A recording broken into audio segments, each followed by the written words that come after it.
Selamat pagi, perkenalkan nama saya Kurnia Dinehem. Saya dari Fakultas Sistem Informasi Universitas Nasional. Dalam kesempatan ini saya akan menjelaskan ujian akhir semester saya pada mata kuliah Teknik Data Mining K02, di mana soal ini menggunakan metode clustering dengan sistem rapid miner. Soalnya adalah bagaimana cara mengelompokkan suatu perilaku mahasiswa pada suatu perkuliahan e-learning dengan metode clustering. Jawabnya adalah untuk menghasilkan proses pemodelan serta menganalisa data, metode clustering merupakan suatu metode yang dapat melakukan pengelompokan dengan sistem partisi. Data dikelola sebanyak 109 mahasiswa yang mengikuti perkuliahan e-learning, di mana titik sentroid awal yaitu M4, M73 dan M104 dihitung dengan rumus Euclidean dengan menentukan jarak paling terdekat. Data ini dikelompokkan sesuai dengan jarak sentroid terdekat dengan cluster. Setelah itu melalui proses perhitungan yang menghasilkan 10 kali iterasi, didapatkan hasil akhir berupa cluster 1 sebanyak 53 mahasiswa, cluster 2 sebanyak 42 mahasiswa, dan cluster 3 sebanyak 14 mahasiswa. Dari proses tersebut dihasilkan 3 jenis cluster, yaitu mahasiswa dengan jumlah aktivitas yang sebanyak atau banyak mendapatkan nilai tertinggi, mahasiswa dengan aktivitas yang sedang mendapatkan hasil nilai tinggi, dan mahasiswa dengan jumlah aktivitas sedikit menghasilkan nilai yang rendah. Nanti di mana ada 3 suatu cluster yang dibagi, di mana kita bisa melihat titik yang paling banyak dan mana titik yang paling sedikit. Kita terlebih dahulu membuat implementasi algoritmanya dalam bentuk manual, yaitu K-means, ya. Metode K-means ini secara berurutan sebagai berikut. Terlihat pada gambar di bawah ini yang merupakan diagram alur dari metode K-means yang digunakan dalam pengklasteran antara nilai mahasiswa dan jumlah riwayat suatu aktivitas.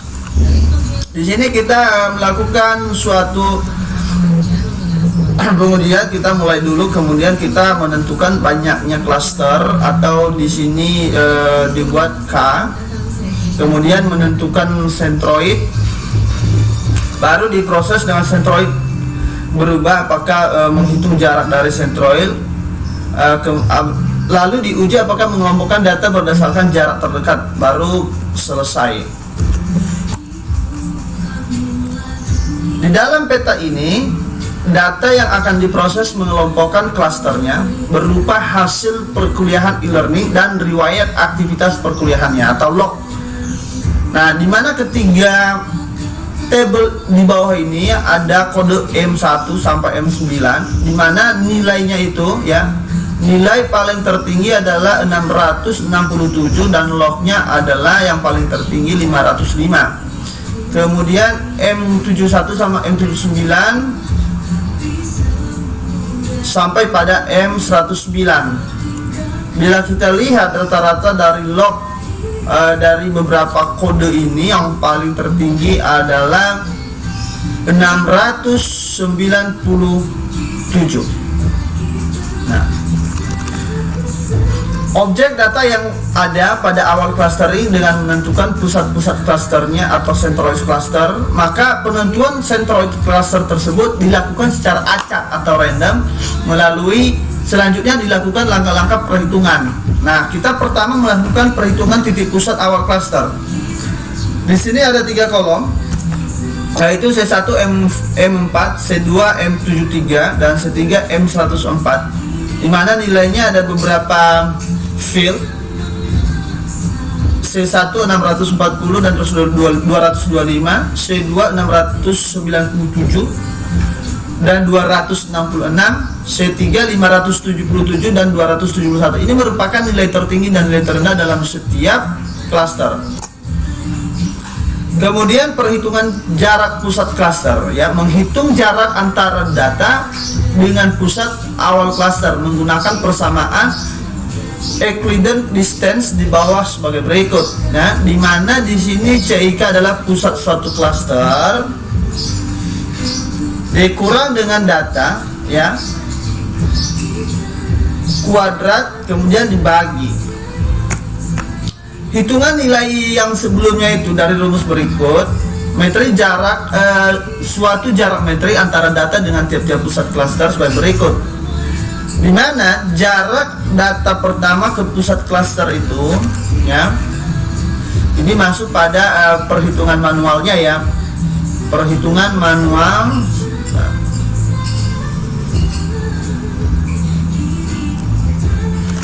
Perhitungan manual C1 ya, ini data pertama ke pusat klaster di mana 580 kurang 640 kuadrat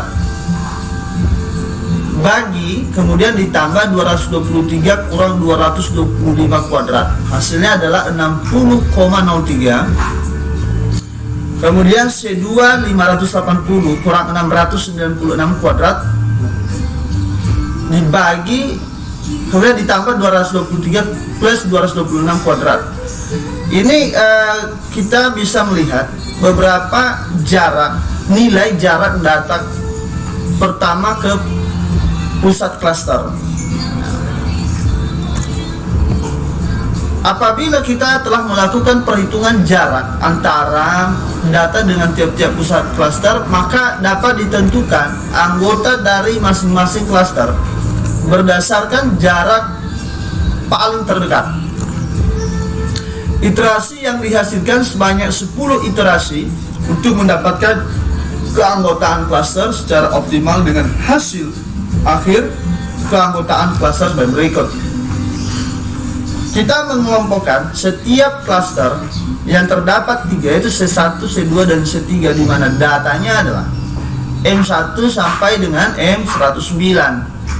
Kemudian pada C2 datanya adalah M2 sampai M102 dan M3 adalah M108 di mana ini adalah merupakan hasil setiap data pada klaster. Setelah ditemukan anggota akhir dari masing-masing klaster ya, maka dapat ditentukan sentroid akhir dari masing-masing. Nah, ini adalah hasil dari suatu pengelompokan klaster di mana nilainya adalah sudah tertera pada kolom berikut. Kita bisa melihat C1, C2 dan C3. C1 di sini mendapatkan 557,776. Kemudian C1 yang untuk nilai kedua 336,8571. Dan C2 nilai awalnya adalah 675,5353 dan nilai yang paling terendah 385,3396. Kemudian klaster yang terakhir itu nilai tertingginya adalah 173,8571 dan nilai yang paling rendah 87,64.286. Dalam menggunakan permodelan K-means clustering dengan inisialisasi jumlah klaster sebanyak 3 buah, maka didapatkan hasil dengan klaster yang terbentuk adalah 3, di mana jumlah klaster 0 ada 53 items, kemudian klaster pertama ada 42 item, klaster 2 ada 14 item dengan total jumlah data adalah 109. Nah, kita bisa melihat hasil dari suatu pengujian klaster tersebut dalam bentuk algoritma. Ini adalah text view dari result overview-nya ya, di mana klaster model di sini adalah klasternya 53 item, kelas 1 42 item ya, kelas 2 klaster 2 ada 14 item dan total number of itemnya adalah 109.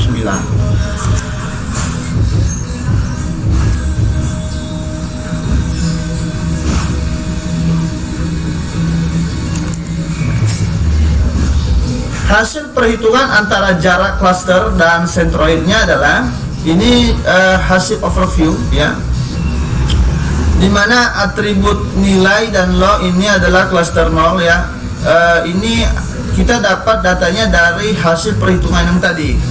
Nah, perhitungan yang tadi kita bisa melihat ada pada klaster 2 ya, pada klaster 2 nilai tertingginya adalah 172,857.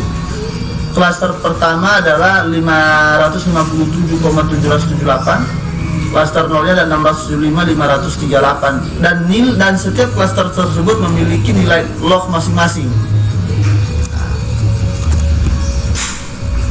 Di sini kita setelah mengelompokkan clustering kami ini ada penyebaran titik-titik cluster dari masing-masing data dengan 3 cluster yang terbentuk. Nah, ini kita kalau lihat dari sisi point view. Nah, di sini ada kita lihat beberapa titik yang memang ini merupakan titik-titik dari hasil perhitungan setiap cluster, tentu dengan nilai log masing-masing. Nah, titik-titik ini adalah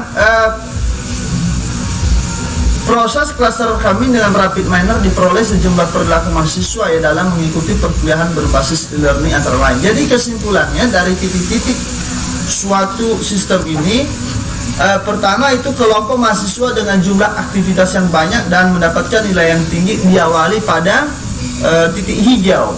Nah, ini adalah nilai mahasiswa dengan jumlah aktivitas yang paling banyak. Kemudian ada kelompok mahasiswa dengan jumlah aktivitas yang sedang dan mendapatkan nilai perkuliahan yang tinggi diwakili dengan titik biru nih yang di tengah. Dan ini memang kalau kita lihat agak sedikit banyak dari titik hijau, di mana minat mahasiswa yang paling banyak dan mendapatkan nilai yang tinggi diwakili dengan titik hijau.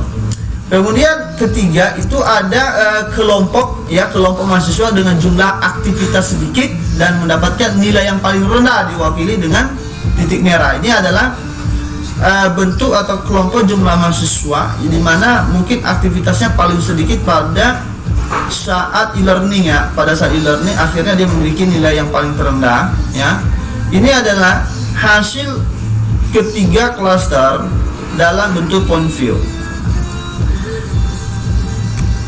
Demikian yang bisa saya sampaikan pada ujian akhir semester pada kesempatan ini. Bila ada kata yang kurang berkenan, saya minta maaf. Akhir kata saya ucapkan terima kasih.